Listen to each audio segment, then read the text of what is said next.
back with more Barnstable this morning. I'm Sarah Colvin here with Mary Sarah Fairweather, the director of the MSPCA Cape Cod. Thank you for having me. Thank you so much for coming in. It is great to be here. It is, of course, Adoptable Pet Friday, and I love, we have had bunnies the last few weeks, and it's amazing to see all of the different varieties. Yes. Who is this? This is Lops, and he is a mini Lop. Go figure. And he came to us, he's only about a year old, and he came to us because of a family crisis, and so we're very happy that they brought him to us, and we're looking forward to placing him in a rabbit experienced home. Wonderful. Well, as we saw before we turned the cameras on, he's very active. He Yes, definitely he is. likes to hop around. He's got these awesome, big, beautiful paws, and look at that sweet, and he's so soft. He's very soft. Really soft. So again, rabbit experienced home would be good. Yes. Any interaction with other rabbits or other pets? I think he's probably best to be the only rabbit in the home.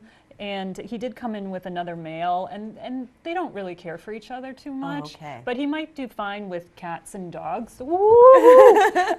He's totally house trained. Oh, great. And so he could be loose in the house, in fact. So if you're okay with having your rabbit roam around the house, which we think would be wonderful for him, then know that he's already litter box trained. That's great. And I think some people don't know that you can actually clicker train rabbits and teach them to do little steeplechases. And yes, I did not know that. Oh yes, they're quite athletic. Well, and as we've said, in the past, we've come really a long way from the days of the rabbit in the hutch, behind the house. It's like they really are house pets. And it's awesome that he's litter trained. And so, what kind of things do rabbits eat? Is it rabbit food? Well, they do eat pellets, but but he actually is partial to bananas. Okay. So he loves bananas, and then of course leafy greens and minimal carrots. Carrots, I think people assume that all rabbits should be eating carrots, but they're very high in sugar, so we want to keep those to a minimum. Absolutely. Good advice for all of us. Well, so what is his name again? Lops. Lops. Lops the mini Lop. And he's so cute. And his paws are not mini. He's got these great, big, beautiful paws and just a really sweet face. So I'm sure he'll find a home really soon. I'm sure he will too. So we've got somebody else here in line as we have well. an exotic today. Okay. And I'm going to let my colleague Shannon talk about Mushu, the bearded dragon. Okay. Love this. So exciting. Hi, Shannon. Hi. So what can you tell me about Mushu, the bearded dragon? I think these guys are really cool. They actually really are. A lot of people just think that lizards, absolutely. A lot of people think lizards that they just lay around. They actually do have personalities. He came to us, owner had a daughter who had him, moved away and didn't take him and no longer wanted him. Unfortunately, he came to us, he was a little underweight. Didn't have necessarily the best care that they should have.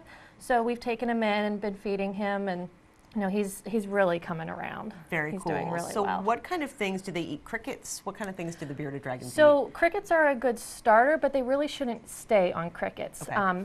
The crickets can actually be a little hard for them to digest, and it's not actually nutritionally beneficial for them. Interesting. So what we feed him, or what I feed him, dubia roaches, actually.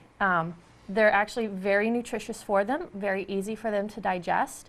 Another thing with crickets, a lot of people tend to just leave the crickets in the terrarium with them. Right. The problem with that, if you don't leave food out for the crickets will actually start to eat the bearded dragons. Oh. So it becomes harmful for the beardy. So we really like to do just dubia roaches, but they are also omnivores. Okay. So it should not be just insects that they're eating. They need to have greens. So we do a lot of turnip greens, a lot of baby spinach, baby kale. They really should have more salads than they should insects. I think, again, all of us should have more salads, right? Yeah. But so how old is this guy, did you say? So this guy is about 3 years old. Okay. And they can actually live to be about 15. Wow. They do have a pretty long lifespan, so it's one of those pets that if you get them, be prepared to have them for quite a while. Absolutely. Now, as you said before, he's not necessarily restricted to his terrarium, right? You can take him out and he can kind of play around. Would you? I would think you wouldn't want to leave it unattended outside of the terrarium. Correct. Yeah, you don't really want to. So they're exotherms. They actually can't control their own body heat. So having them outside for a long period of time would actually be harmful to them in the sense that they would start to get too cold, which then injures their digestive tract. So they can actually be out. I bring my beardy out all the time. I have my own, and I actually have a leash for him. So we walk around the house, we walk around the yard. But I cuddle with them in front of the TV. You know, I'll watch TV and just have him laying on me. And That's cool. You see, he's actually I have him on my arm because he's soaking up my body heat through him. And he really likes being under the lights here in the studio. Yes, It's absolutely. nice and warm. So is there anything, you know, perhaps someone says, you know, I'd really like to try out having a bearded dragon as a pet, advice for perhaps first-time owners of a bearded dragon? They need to do a lot of research. People think bearded dragons or any kind of lizards are easy enough to take care of. There's actually a lot more to them than just having them in a tank. Especially these guys, they're from the desert. They need to have not only a heat lamp, they also need to have a UVB lamp to help them to prevent getting metabolic bone disease. Okay. So if anyone has never had a bearded dragon before, they need to do a lot of research before they can get one. Wonderful. There's quite a few problems that they can have. Great. But this guy, Mushi is his name? Mushu. Yep. Mushu, and you can see him at the MSPCA in Centerville, right there on Route 28. Shannon, thank you so much for bringing Thank Mushu you. by. All right, we've got one more guest for our Adoptable Pet Friday. Who is this? So this is Marbles, and he is a Maltese mix. He's got He's a got a bunch natural of on other. camera. Yeah, Look at he is. him. No. And he's got something else mixed in there. But he came to us through Boston Animal Control, actually, and we picked him up from there. And he has been at the adoption center ever since. We're actually all pretty much in shock that he's still with us. Yeah, because he's so adorable. He's so adorable. He's so social.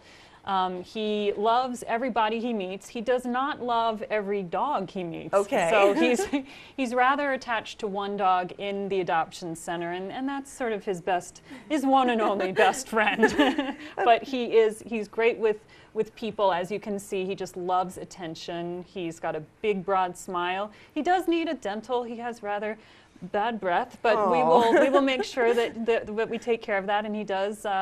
He does need to be neutered, but again, every dog and cat and rabbit leaves our adoption-centered spayed or neutered. Wonderful. Yes. And so how old is this guy, do we say? Well, do we know? we're estimating him to be around 3 years old. We're not quite sure because he is a stray, and so we don't have a whole lot of information on him. But we do know that somebody loved him because he's so wonderful with people and very, very social. He does, and he really does have that cute little smile. He It's like when you does. look at him, he just looks He so does. happy. He is. I think he is. He's very good on TV. So if people want to see him, any particular special care that he needs, as you said, probably a one-dog household would be good for this guy. A one-dog household. Maybe he could do well with cats. Cats are a little bit of an unknown. He would probably do well with a bearded dragon or a rabbit. He does need to be groomed, and actually we are planning on grooming him today to even out this coat, and when it grows back it'll be quite beautiful, but that does need to be maintained. And other than that, we're looking for somebody that will provide him with a loving home and lots of affection, a couch to sleep on, and regular veterinary care. Wonderful. Well, he's so sweet, and if He I is. didn't already have 3 of my own, I'd be like, okay, you're going to come home with me. Well, thank you so much, everybody, for stopping by. And again, you know, if people want to stop by, best way for them, you know, say you guys are located over on Route 28 in Centerville. Yes. Wonderful. All right. Well, thank you very much. Thank you. This is you can tune in every Friday for our Adoptable Pet Friday and see just who we get to meet here on Barnstable this morning. Thank you for having us. Thank you. Okay.